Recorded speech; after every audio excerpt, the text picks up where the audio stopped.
So, welcome to the podcast, David Colvin. How are you, David? Are you well? I'm very well, Big Rob. How are you? Yeah, I get my full title as Big Grab. There you go. Yeah. Big Rob. Come on. Well, the reason we have you on this week's podcast is because there's been quite a lot of exciting developments with the show that you're involved in, of course, Thunderstruck. Yeah, we're going to talk more about that. But first of all, I want to talk about yourself personally, first of all, before we get into the whole story and Wow. everything. Can you tell us then about your own bagpiping background? How did you get started with piping? Uh, yeah, sure. I mean, my bagpiping background is not as romantic as you might think. Just an old pipe major from Fife walked into my primary seven class and asked if anyone would like to play the bagpipes, and 12-year-old me put my hand up, and that was more years ago than I care to admit. But yeah, I mean, went through the novice juvenile world champions, Loch High School juvenile world champions. We have to give Had a them a few shout. Go on, seasons. look, Kelly. Yeah, Woo! come on, Loch High School. Yeah. Well, I was at the Worlds again a few years ago when I was at Piping Live with the play. I Yeah. went to the Worlds, and I think it was the first time I'd been at the Worlds in a long time. But I did hunt down Loch High School to see There how you they were are. doing. It was great. I wasn't there to look at like Simon Fraser or a field marshal or anything like that. I made my way straight to the novice juvenile circle and There and you watched the go. great Loch High School doing the thing. Yeah, yeah, it was smashing. So yeah, and then I did a few seasons in grade one with Dizer. But I mean, at that time we were going through so many different pipe majors. Went to university, and then I suppose my band career ended at that point. But my piping just turned into, I think, something different, and it just became. Firstly, I was just doing it for friends and weddings, you know how it goes. But and Yeah. then I just the love of what I do, of how I play, just then came into it, and that's all I've been doing ever since. I don't actually think I've got the discipline to go back to band play. People keep asking me if I go back and do a season, here or there, like Mhm. even grade three or grade four. I don't think I could. I just don't think I'd have the discipline to do that to be that precise with everybody else. I don't know if I'd be able to do it, but yeah, Yeah. that's I suppose that's it in a nutshell. So that brings us into our topic then, if anything. The story of Thunderstruck is, of course, of the late, great Gordon Duncan. And let's face it, if anyone listening to this podcast right now doesn't know who Gordon Duncan is, there's something badly wrong. Yeah, absolutely. But Certainly, if they're involved in the piping world in any way, absolutely. absolutely, yeah, a giant figure in the piping scene. So can I ask then, how did you come across the story yourself then initially? How were you introduced to the story of Gordon Duncan? Well, I mean, in terms of being introduced to the story, I mean, I was a young piper at the time, going through the novice juvenile and juvenile grade. So I think Mm. obviously I wasn't an actor or a writer or anything like that back then. But I suppose in terms of being a young piper in the sort of late 90s, but we were sort of at the forefront of what was old and what was new, and that sort of new sort of exciting style of piping, was popping up on Yeah, and on but sheets of music. There's no iPhones or YouTube back then, but this music and these CDs, and made the rounds, and yeah, people used to listen and were getting very excited with them back in the day. And also stories of Gordon, which were sort of a mixed bag of a little bit of truth, and then it's like an awful lot of folklore, like an awful lot of exaggeration followed him around as well. I think by yeah. the time stories of like Gordon got to me, it was all sorts of wild stories, some of which he turned out to be absolutely true, I have to say. But yeah, so, some of which were hugely exaggerated. So like in terms of that, this Gordon has always been there in terms of my piping development. Like I was just at the right age to be sort of torn between these sort of two worlds that were going on. Yeah, and But in that's it. terms of Yeah, that's just what we were saying there well, about. well, no, that's what. Sorry, go ahead. Yeah, that's right. I was just going to say that's the story isn't really a biography as much. It's not really the story of Gordon Duncan in as much that it doesn't do it as like an A to Z of everything Gordon ever did. Mm. It's more of a look through someone else's eyes, someone who's watching Gordon do his thing. And I suppose if you go back to the sort of history of great theatre plays or great films, about genius, especially musical genius, it's always or nearly always told through the eyes. Well, it's actually nearly always told through the eyes of someone who can't do it and Yeah. that's the I suppose the role I take in the play. That's it. So I've come from the pipe band world, which is very regimented, and then went to the trad scene, and then have seen how those two worlds interact, and that's very much a huge part of Gordon's story and his legacy too. Because he was very much involved in the competitive scene, but we all know what he achieved in the Celtic and folk scene. So does the show actually reflect that kind of position? I think that the play, I suppose, it very much takes the standpoint that and other people were involved, and I'm very well aware of that. But we're interested in Gordon, and the play takes the belief, I suppose, that bagpipe music was essentially one thing before Gordon Duncan, and something different after Gordon Duncan, and he was at the forefront of that innovation and the quality of the music, using these extra notes, for example, to go into the extra rhythms and the tuning and the tape on the bagpipe and all that sort of stuff. But even just the extra notes, it just sort of changed the repertoire. I mean, I think that's it really. Is you had bagpipe repertoire before Gordon Duncan, and then Gordon Duncan comes along, and all of a sudden there's an explosion of possibilities, and for some that's enormously exciting, and for others it really wasn't. and I suppose that's what's interesting in terms of theatre, is that conflict, is the fact that and I suppose even to this day there are some who don't think that the Highland bagpipe should be playing around with those sorts of tunes and those sorts of notes, and that's fine. That's it's absolutely fine to have that position, but it's in a minority now, I think. And even just going to Pipe and Live and Celtic Connections, the two worlds sit very happily next to each other now. Like, they both respect each other greatly. And like you say, Gordon was as much a band competitor and an outstanding band competitor and an outstanding composer for band music, as much as he was, all the bells and whistles and Spanish guitars or whatever else he threw at the bagpipes. Absolutely. So he lived in both worlds quite happily, and I think that's definitely there. Yeah, oh, for sure. So, if anything, full disclosure for those listening to the show, I still have yet to see the play. So, I'm just as fascinated as everyone listening. We do have some listener questions, actually, that they had emailed into us whenever we were talking about the show. They were asking, is there actual bagpiping performances on the play? Yeah, so it is a play. It is a theatrical play. So I mean, I think we have had quite a few pipers in, certainly in Australia, actually more than Scotland. But we've had a few pipers in who've come in expecting a gig, like a full-blown night of Gordon Duncan extravaganza music, and they've had quite a few before they've got there, and then they realise it's a theatre play, and the etiquette's quite different for the two different forms of theatre. Yeah. So it is a play, but it is a play about bagpipes, and so there's definitely bagpipe smatterings throughout the show, and not necessarily what you'll expect, but I think that's the great thing about the show, and that's why I'm still doing it. 2.5 years or 3 years after the last time I spoke to you. Oh, there you go. Is that it really isn't what people expect. It takes people by surprise, whether they're pipers or whether they're folk, aficionados or not. It surprises people, and it continues to surprise me as well with how people are really taking to it. Yeah. Oh, fantastic. Well, if anything, we spoke about how the show has been winning awards all over the place, really, this last while. And that kind of prompted another question then. Will the show be ever touring again outside of the UK? We know that you'd been to Australia and all of that, but have you any plans possibly even to head to the US or Canada? Yeah, I mean, we were invited back to Australia as soon as we went over there and won a bunch of awards and started to sell a lot of tickets. We were invited back the next year, but then COVID hit and everything was sort of put on hold for a couple of years. So Australia is still very keen to have us back over there. We'll definitely go back to Perth, I'd imagine. I mean, I'd like to see other bits. It's a big country. I'd like to see a few other bits as well. And I think we're really keen to find one of the New Zealand festivals as well. There's theatres in Wales and London, and we're hoping to get over to Ireland as well. That would be the international. All that comes under the umbrella of the international tour.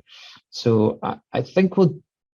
I mean, every time I try and make a plan for this play, the play has its own life, like its own decisions. And for the most part, I know it seems an odd thing to say, but for the most part, I just try and stay out of the way of it, because people tend to come in and say, I want to do this and I want to do this and I want to do this. And I go, well, that's not what I was expecting at all. So yeah, let's do that. There you go. Go for it. I just sort of stay out the way, and then whoever comes calling, and as the play grows and it just keeps growing, and as it keeps growing, more people keep calling. So I've no doubts we'll be all over the place. And yeah, America, I'd love to go over there. I'd love to do all the sort of the big piping areas in Canada and America and things like that, but also in the equal way, I'd love to put it slap bang in the middle of New York City and like theater Disneyland, and see how it matches up there. Just this our play about our sort of bagpiping hero, and just see what the I suppose the royalty of world theatre make of it. In the exact same way as the London, same way as doing it in London would have a similar interest to me. There you go. Fantastic. Well, I'm just going to, for those watching the video at home, we do have up on screen now all of the dates and everything, but we've also shared that out on our own social media. So we have a full tour here starting at the end of May, running through all the way to the end of October. So you've got a whole year possibly full of dates here, David. Yeah, it's all there, and there's I can exclusively reveal there's a few dates to be added. One of which will be in Glasgow, and we're hoping to cross the T's and dot the I's and get that out on social media very shortly. So Glasgow will be added to that poster at some point in the future. Yeah, there you are. And it's a really good one. It's the absolute perfect place for it to be. Fantastic. So then I have to ask then, how has the reception been of audiences who are not piping fans and may not be aware of the story? People who are coming in completely dry, not knowing the story at all. How have they found it? I think that's probably been the most pleasing thing, of the journey of the whole play, which was really only happened because it was embraced by the piping community. It was first embraced by Piping Live, and nobody else wanted it. And Roddy, bless him, if it wasn't for him, we wouldn't really be here. And he took a punt on it. He hadn't seen it either. He was just going off the recommendation of a friend who saw it in a tiny little 40-seater theatre in London. And Roddy took it to Piping Live, and Helen helped us out there as well. And then Celtic Connection took a punt on it. And only that starts the ball rolling for the Edinburgh Fringe, which I suppose is the first time where we're doing it for big audiences, where the majority of the people aren't going to be pipers. They're not maybe not even interested in folk music. They might not even be Scottish or Irish or Celtic at all. And I suppose the wonderful thing about the play is, and like you don't know. I mean, as much as I didn't go into this to write a play just for the piping folk. I wanted to write a play that everybody wanted to see, regardless of your background, about a man with a lot of conflicts in his life, but also a man who I felt should be elevated as high as possible in terms of how we talk about the history of pipe music and Scottish folk music.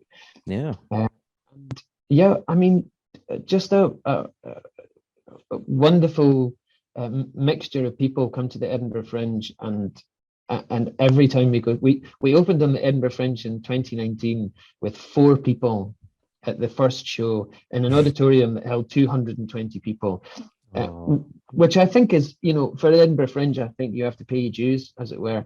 And we closed with that last week with 180, the 190s, 200s, and selling out at the weekends.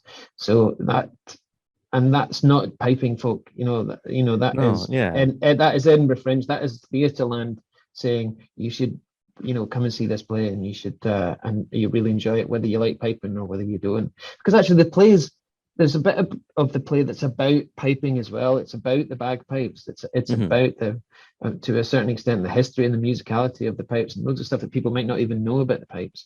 And so there's a certain educational element, I suppose, to the play as well, albeit that it's very fun, because like even very early on in the writing, I think for the people that aren't aficionados of bagpiping, in order to understand what Gordon done, I was very aware that you had to understand what was there before. Yeah, you needed that And so, background. Yeah, yeah, understand. absolutely. Yeah.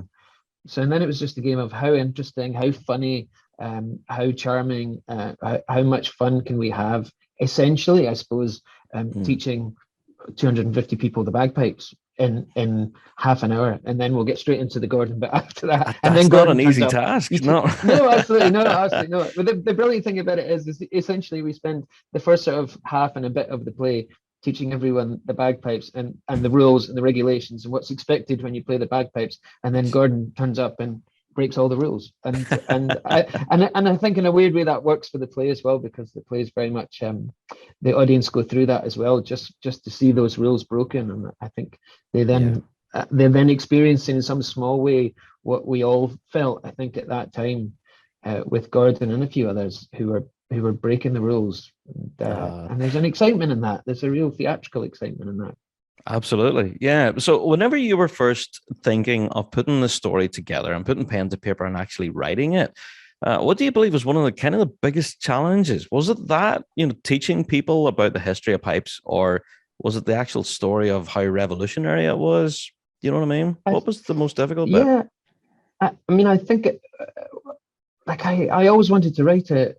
Well, I actually tried to get other people to write it first, and nobody else wanted to write it. And then a very nice chap an actor friend of mine called John in London, I told him the story. He showed me the guy with the flames on his bagpipes playing Thunderstruck, and I was like, that's not Thunderstruck. And then I bent his ear for about 45 minutes on Gordon Duncan and how nobody wants to write the play. And he just looked at me and said, well, I mean, you should write it.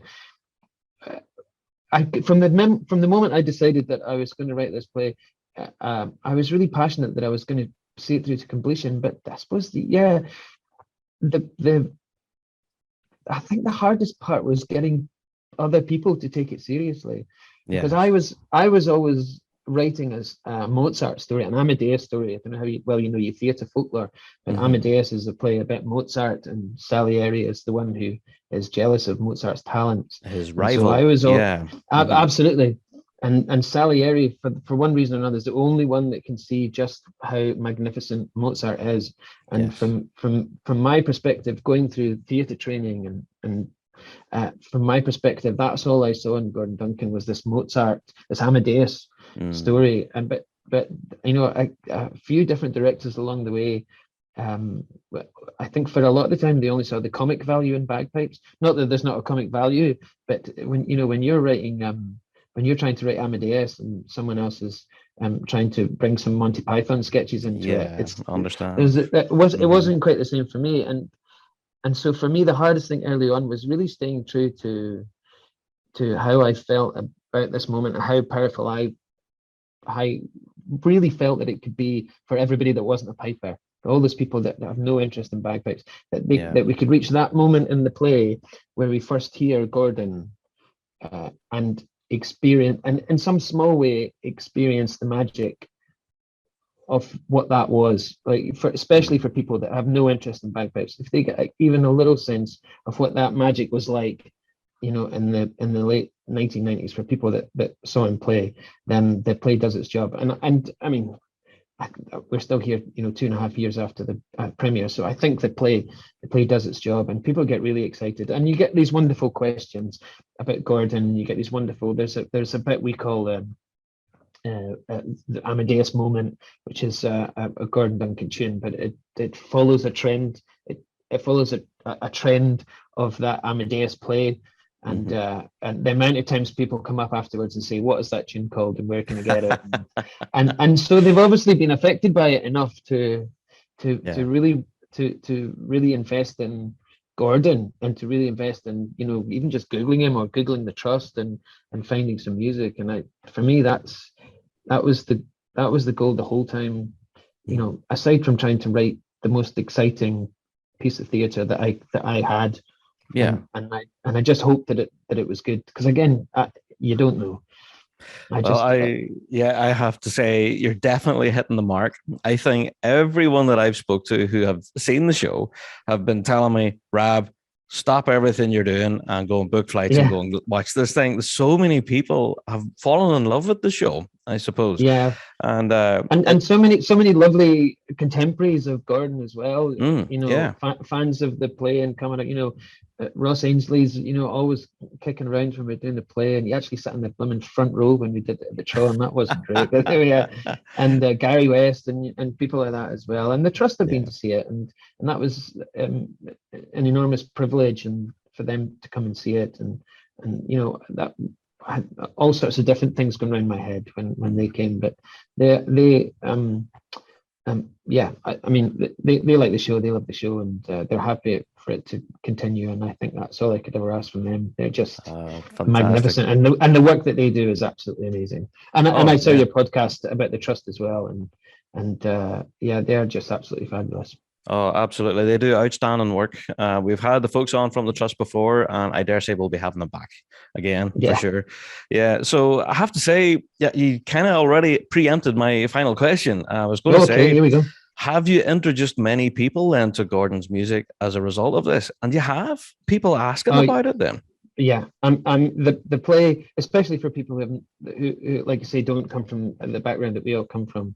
I think, there's for anyone that sees the play, I think overwhelmingly people go away with a Google, and might even download a few tracks, and might even download an album or two. And I think, and for me as well, like there's I don't know what it's like, across the water with you, but certainly in Scotland, sometimes not the best at celebrating the great people in our culture. Absolutely. We have this bit of like cultural cringe, the director Tom calls it. And the two of us are quite passionate about just ripping up that cultural cringe and tucking it in a bin, and just saying, look, we've got great innovators, we've got great musicians, we've got great music, we've got a great national instrument that we should be incredibly proud of, and it's capable of great beauty and great subtlety, and Gordon very much was a huge light in making sure everybody knew that. And the play, I suppose, tries to just pick up where he left off and continue that trend. Oh, fantastic stuff. So then, just by way of closing then, by way of a shameless plug, if you are interested 100% going to see the Thunderstruck play, and let's face it, you're going to have to at this point. So yeah, you have ample opportunity. We have all the dates now up on screen if you're watching the video, but also you can check out all the dates. We've shared it out there on the Rab Show social media. But have you any points of contact then, David, of where folks can go and check you out and get tickets and stuff? Yeah, I mean, each of the individual theatres have their own dedicated ticketing hotlines, but you can certainly follow the play on Facebook, Thunderstruck GD for Gordon Duncan, and that's the same on Twitter, and that's the same. We've just got an Instagram account, just in time for people to tell me that no, you don't need Instagram, you need TikTok. So see, right. There's already too much social media in my life, so yeah, that's enough. That's enough to be getting on with, I think. But yeah, Thunderstruck GD. In all the social media bits, and you'll be able to pick up where the shows are and all the ticketing links from there. Perfect. So, David, can I ask you then? It's probably a really hard question to answer as a piper. Okay. But have you got a particular favorite set of Gordon's that stands out in your mind as being one of your absolute favorites? It's a difficult one, like, isn't it? I mean, it is a difficult one, but I mean, for me, it's hard to avoid spoilers of the play as well. Oh, right, okay. But I mean, certainly that Lorient Mornings track is, I think, incredibly beautiful, and doesn't fall. I know people fall in love with the Sleeping Tune all the time, but there's just something about Lorient Mornings that doesn't ever do what you expect it to do, but still has this sort of incredible beauty to it. Yeah, and absolutely, I would have to agree. Yeah, it's a cracker. Yeah, that. But I mean, but he's the sort of guy where you listen to a different track and then you'll fall in love with that for a week, and then you'll listen to your Press for Time, and then you fall in love with that for a week, and every time you pick up something else, you're just like, that's just absolutely fabulous. Yeah, that's my biggest problem. As we're playing Gordon on, the radio and stuff, it's like, which one do I play? Yeah. Because they're all awesome. So yeah, that's my biggest problem at the moment. Yeah, but there you go. That's me complaining. So David, I have to say, very best of luck for this incoming year with the tour and everything. Please keep up the great work. I said I regret that I still have yet to see the show, but I do hope to make plans and actually get to see it. Yeah, well, just let us know where and when you are. You have to just come up a week early for the Worlds and come and see us in Edinburgh. Now you're talking. Now you're talking. You see? Yeah. You can see how Theatreland behaves in August as opposed to the Piping World behaves in August. It's very similar, I have to say. Is it's it? very similar. Yeah. It's not quite a beer tent, but there are artist bars which follow a very similar trend. Everyone smells better, I would say. Not the Piper smell bad or anything like that. Just that actors tend to put on far too much cologne. There's just like a cacophony of expensive aftershaves everywhere. Oh dear, I don't know. Our piping world, we have our own whiffs about us as well. For sure. Oh, really? Yeah. David, thanks so much for taking time to chat with us on the pod. And if anyone has any questions, of course, you can always email us into the Rab Show here, and we'll point you in the right directions. So thank you so much, David. Thanks, Rob. Great to talk to you.